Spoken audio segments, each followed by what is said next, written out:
Hello, welcome. This is Andy Grant from Real Men Feel and a founding member of the New England Podcast Group, and this is the inaugural run of Pod Talk. Woo! I am here with three other founding members of the New England Podcasters Group, and we are going to do a little chat. And so, first question, what episode of your podcast had the biggest impact on you? Who was it and why? And we'll start to my left with Jen. Hi everyone. I'm Jen Ginty. I am the host of When Not Yet Becomes Right Now. It's a mental health podcast about the times that cause change in your life when you're on a journey, a personal journey, and you had to have that special moment that told you it's time to start this now. So my episodes, wow. I'm getting up there in episodes, so I'm trying to remember. You know what? Honestly, Andy, we had such a great discussion on my podcast, and then we flipped it to yours because we had to keep it going. And it really was an amazing story that we brought together, talking about the suicidal ideation and the times that we have come to the edge, or we've been over the edge, and how we're still here and we're still going. Indeed. And life is beautiful. Yes. Yeah, amen. Awesome. Wow, that's not the answer I expected. I'm like, oh, I made someone's answer. That's neat. Andy? I'm Ande Lyons. I am a New England Podcast founding member and founder of the New England Podcast Group. One of the best things I've done. I'm a 4 times founder, so I love launching things, but this has been such a meaningful community, and I encourage anybody who's tuning in, find in-person community opportunities. I am on my 6th podcast. I've been podcasting since 2012, and this one is a lot of fun. It's called Don't Be Caged by Your Age, and it's a pro-aging, edutaining and interview style podcast that is shattering ageist beliefs, the ones that are holding you back because you're saying to yourself, I'm too old, I can't do that anymore. And we're shattering those stereotypes that people like to put on each other while providing resources so folks can thrive after 65. And one of the things that we love to do too is age out loud and proud. Anybody tuning in, especially if you're a woman, you know you're not supposed to say your age. Well, we do it every episode. I'm 68 and feeling great, and all my guests come on the show because they're also comfortable with aging out loud. So most of my guests are over 65. I'd say the one jaw-dropping episode I had was with Ginty McCall. Now, Ginty, in her younger years, was an actress in commercials. You probably recognize her for some of the commercials she was in the 70s. But then she went on, she birthed babies, and she kept her fingers in. But her daughter went on to become an American Ninja athlete on the American Ninja TV show. And she's watching her daughter going, God, that is so cool. How does she do that?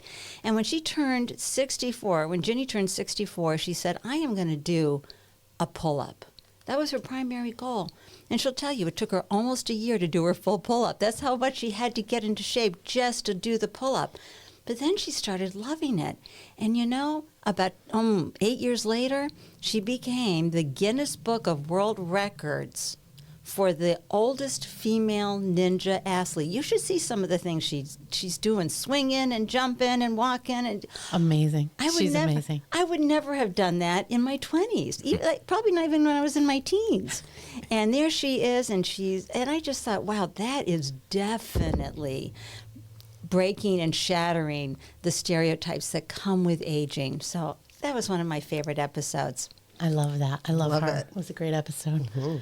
Hi, I'm Marianne DeMello-Smith. I am also a founding member, and my podcast is Message in the Middle, and we are taking life's messages and life lessons and turning them into meaningful midlife messages. I think that life is messy and crazy and complicated and beautiful all at the same time, and we're just trying to explore all those topics and make some meaning out of it all.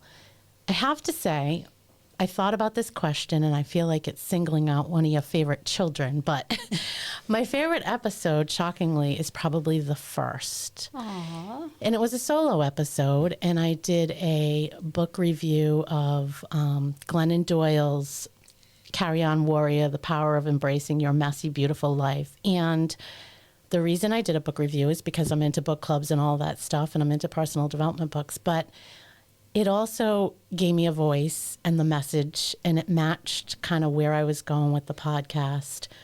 And I feel like it gave me the path to connecting back to myself and finding out it's okay to start messy and let go of all the perfectionism and just walk to a more authentic part of me and start showing up in a different way than I had in a really, really long time. And so for that reason, I think the first episode will always be symbolic to me of so much more than the actual podcast episode.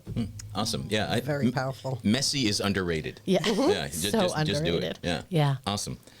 So for me, it was way back in 2016, episode 26 of Real Men Feel.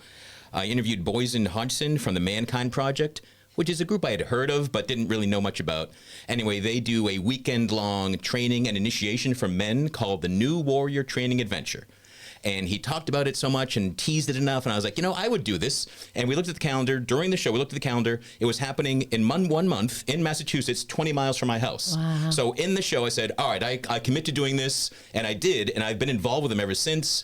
I've done at least 6 episodes about the Mankind Project on the show since then, too. So that was the episode that had the biggest personal impact for me. All right. Everybody has been a podcast guest at least once in their life here. Yeah. Great. So, have you had any surprising experiences, good or bad, as a podcast guest? Well, when I first started out, excuse me, when I first started out, it was just trying to get on any podcasts, and I started to run into people who didn't want to interview me as much as sell me their coach trainings, those kind of things. And I was with one podcaster, and she started to tell me that I should be done with my healing journey, like that I should have finished it by now. And, when you're on a healing journey, you're most likely on a healing journey for your life, right? But she just kept telling me how much I should be done. And all of this pain and the trauma that I went through should be gone from me now. And I was really put off. And, by the end of the podcast, I was just like, I don't think what we were doing here was what I expected. I expected that we'd have a conversation about healing, about, emotional resilience, the things that I talk about mostly on other people's podcasts. And she was taken aback that I was unsatisfied with being coached, quote, coached on a podcast when she invited me on as a guest. I believe guests should be more heard than, I guess seen. But, podcasters, and I learned this from Andy actually, is that, Ande Lyons. Ande Lyons, that's right. I heard this There are 2 Andys at the table today. There is, that's right. I heard from Ande Lyons the beginning when I started all of this that a good guest can keep the conversation going, can, take up most of the time of a podcast. And the host is there to just bring the story out and to make it possible for them to have a complete story out there for others. And she was doing the exact opposite. So that was what I would say for anybody who's looking to do a new podcast. Give your guests the mic. And ask the powerful questions. Ask the questions that lead you to where you want to hear, but let them be the voice and listen to their stories. I love that, Jen. And, being a guest, sometimes you have to manage up. But what I like to do as a host for my guests is I like to give them a framework of what we're going to talk about, because I myself am no good at speaking extemporaneously. I like to have time to think about what I want to say. And as a host, your guest's time is valuable. So when I'm not treated for the time that I'm carving out to be a guest, like something, okay, I honor your time and your commitment to be here at this time and bringing your best, it doesn't work. So I want to encourage anybody who has a podcast, really make sure your guest understands what you're going to be talking about. Send them a reminder email before you get started, and so that they can have the best experience as well. And some people are very extemporaneous and I don't need any questions. I'm ready to glow. And you go, wow, that's awesome. That's not me. And when I get caught off guard, I'm like, oh, I would have liked to have said more about this had I had time to be thoughtful about it. But I'm going to go back to when I had my early days in podcasting for my story, all right? Because I had a podcast that was all about bring back desire. It was how, women can get out of their head and back into bed. And it was very titillating conversations, and it was great. But, this is back in 2012, 2013, 2014. People weren't as open today now that the millennials are getting in there and talking about all the things. So I was set up to be interviewed by someone, and I, prepared and got ready, carved out the time, showed up. She did not show up, the host. She gave it to her producer, who had done no research on me at all. And so he starts going, well, tell me about what you're doing. So I start talking about sex, desire, female erotica, things like that. And the poor guy, he was so flustered because he wasn't prepared. She knew what I was going to be talking about, but she had something better that she needed to do. So rather than reschedule me, she had her producer interview me. And I just thought, I gave her the feedback. We didn't have any Google ratings back then. Yeah, that's pretty disrespectful. It really was. But it was a learning opportunity for her. And unfortunately, I did not have ChatGPT to make sure I used all my impeccable words. And giving her that feedback. So this is, a two-sided answer, one for the host and making sure you really honor your guests' time and their willingness to share, even though a lot of times, as Jen said, they're there to promote and do the things.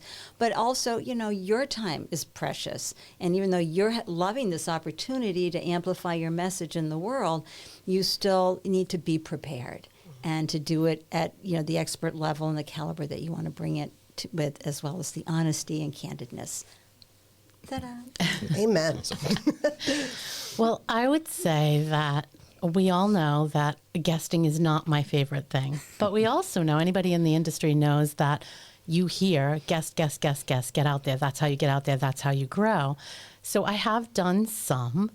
And what I will say is that the lessons I learned, similar to you, Jen, is that it's sort of the same as a life lesson. Find your tribe, find your people, because just showing up on any podcast, being a guest anywhere is not the right thing. It's not your audience. It's also probably not your host. So I can remember one specifically where I did, and it was on personal development, which is right in my niche. But this woman was just rapid fire questions. Like literally, she probably had a page of bullets, and it was like, there was no conversation. It was just question. And so it's fine. It went fine. But after I got done, I felt, wow, that was an interrogation. That didn't feel like a conversation. And so I'm not up for interrogations. I'm open always for a conversation, right? I've talked with all of you on my show. And there are great conversations to be had, but everybody's not a fit. So, Marianne, may I ask you a question? Yeah. Why don't you like being a guest? Like, what is it that, because you're such a good host. I mean, your podcast is so amazing. I don't know that I can, it's probably just baggage like we all have, but I feel much more, I feel like my sweet spot is on the other side of the mic, on the side where I can help the guest shine. I do feel like, and I can now take the compliment, that I am a really good host. And I just feel like that is a natural sweet spot for me. And I don't know, I guess it's still leaning into the uncomfortable, which I've done a lot more over the last few years. But, it's, as Jen said, it's an ongoing journey. This thing will go on forever. So maybe I'll do more in the future. It's good to know, though. It's good to know what you want to succeed at and where your sweet spot is. So I love that. I was just curious. Yeah, I guess I would add, I'm sorry, this isn't part of the question, but I guess I would add that it's also a message that if you want a podcast, you can do it your way. You don't have to listen to everybody. And you don't have to show up the way everybody says. If you want to make money, make money. If you don't want to make money, don't make money. If you want to be a guest, be a guest. If you don't want to be a guest, don't be a guest. It's your show. It's your journey. It's your message. Do it your way. And just be happy with that. Oh, my gosh. Can we all just cheer right now? Yay! Yes. That's an excellent message. I think it's important, too, that people realize that a lot of people who do these podcasts are doing it because of they want to be a voice for people that aren't heard. Not everyone is doing it to make money. Yeah. Most of I don't know very many podcasters who are out there to do it for the money. Yeah. It's their baby. Your podcast is theirs. So there has to be a reciprocal respect between each other. Yeah. And it's a creative outlet. Yes. Right? Because we're all creators. Right. And that was certainly part of it for me. Awesome. What about so you? I asked this question because I've had a really negative experience. So back in 2021, when I would say yes to any invitation onto a show, a producer of an LA radio program called and asked me to come on and talk about Real Men Feel. So it was a Zoom connection. They had their camera off, so I assumed it was audio only, again, because I was told it was a radio show. But it was also a podcast, and I later found out that the host was also on Newsmax. So it was a massive following. So I get on, introduce myself, I talk about Real Men Feel and why it exists, and the host just says, "Why do you want to turn men into women?" What? And I'm like, what? I'm like, I'm thinking I know all those words, but together they don't make sense to me. Right. So I said, "Excuse me?" And he says it again. And I'm just like, well, it was all on video. And I saved it into it was a horrible experience. He asked me why I'm turning men into women at least 4 times before I realized, and then I found he was in his 80s. He was a black pastor. So I said, I haven't met a dinosaur like you. It's really amazing. It's really helping me to meet someone that thinks emotions are only for women. But your attitude is killing men. And that took him aback. That was the first time I got him to break his mold of asking the same question. Yeah. But he asked the question again, why are you turning men into women? And I just said, this is going nowhere. I'm not going to waste any more of my time. And I hung up. So it's the only time I left the show, but I felt ambushed. I was trembling and nervous. I was so pent up.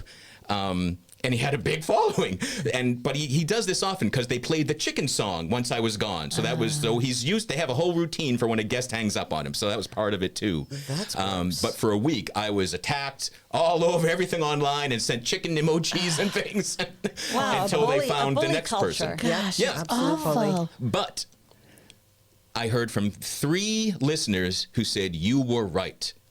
And I was like, thanks. And why do you listen to that guy then? But anyway, I didn't go there. But I was like, they said, keep saying what you're saying because you're right. And we need to hear it. So you are right, Andy. Yeah. You are. So it was horrible in the moment. But again, gains are in there and lessons and everything. But cool. All right. Finally. Dun, dun, dun. Overall, in your great big podcast adventure, Jen, what has podcasting done for you? Podcasting has led me further on my healing journey. I started off with, I created my Moody Monster, the monster to help people with their feelings. And I realized I needed to get my voice out there as an advocate for mental health. And when I realized I was telling the same story on other podcasts about my when not yet becomes right now moment, I realized there's so many other people out there with the same kind of journey. It doesn't have to be a healing journey, but a personal journey, and I wanted to share that with the world. And I wanted people to be able to share their stories so that, everybody has a story that can help others feel less alone. Yes. And so it has actually pushed me further into my healing journey that I'm able to speak with others who, feel the same way and want to be a part of advocacy for everyone, for mental health specifically. Love that. Love that. And I learned so much from every one of your episodes, Jen. Really. It's so powerful. Well, all 3 of you from your episodes. Podcasting for me has always been business related. So it was always a way to bring greater awareness of my expert status in an industry. And I think it's one of the best ways. If you're shifting into a new industry, do a podcast, because you're going to get people to have conversations with you that would never pick up the phone, but they'll say yes to a podcast. And then they get to know you and they start amplifying your work in that industry. And I'll just use my new industry, the pro-aging industry, as an example. So this is my 6th podcast. And I launched it in March 2024. And by November, because of the careful curation of my guests, knowing what they were and who they were in the industry, and not only that, but doing comment marketing on LinkedIn and elsewhere, I became known as a top voice in the pro-aging community very, very quickly. And I just highly recommend it if you're moving from tech to food or food to tech. Launching a podcast, talking to the experts in the industry, people you learn so much, but you're also building your network at the same time. And we all know our network is our net worth. And so if you may not be doing it for the money. I don't know too many people who actually make money, as Jen had said earlier, with a podcast, but there's funnel opportunities. So people get to know you. They can hire you if you actually have a business. I do not have any other businesses now. My podcast would be more of a sponsorship podcast where people sponsor me to help get this message, this pro-aging message out to the world. But did I answer the question? Yeah, what has it done for you? Yeah, so that's what it's done for me. It's helped me build relationships quickly. Thank you, Jen. Meet the people I wanted to meet in the industry that helped me grow and become more knowledgeable so that I am, in turn, bringing the best message and ideas and thoughts to my audience. I love that. Beautiful. And I can just dovetail right into that because my thought around this, well, first I thought I could probably list 2 pages of things that I feel like it brought to me. But when I tried to really kind of pick a couple, the top things that jumped out is I feel like it's opened the door, or it's an invitation to knock on any door, and a fast pass to connection because you, as you said, I can see somebody in the news or on social media or wherever, read a book, whatever it is I'm doing, and I can connect with that person in my head on something and be like, I want to learn more, or I think that fits for me. And I can send an email and that person is interested in talking to me. Just me, little old me. And they could be a big star or they could be just somebody really super, high powered in their industry or whatever. And they're willing to come to the table and have a conversation. And I don't think without a podcast you can get that kind of response. So that's right. I think that's huge. And then the connections you build. I mean, you build some really great friends, some really great connections and networking that will likely roll into other opportunities. It has for many of us and will continue to do so, I think so. So for me, it's just the path to the doors, I think. Awesome. Yeah, I agree with that. For me, what stands out is I'm constantly amazed by how many of my friends began as podcast guests. Yeah. And that's what blows me up. Like, I was on your show back in 2012. I know. Can you believe that, everybody? Like wow. 10 years plus ago. It was wonderful. And we were talking about ebooks because right. you were phenomenal at helping people get an ebook out. Wild.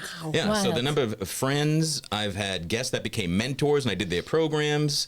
I've had guests end up hiring me to narrate their audiobooks. So there's businesses that I never imagined when I started. And when I started, just for anyone that's about to start, afraid of starting, whatever it is, my initial goal was to have 3 episodes before I quit. That was my goal, just to not quit right away. I was sure it would be horrible and challenging. No one would listen.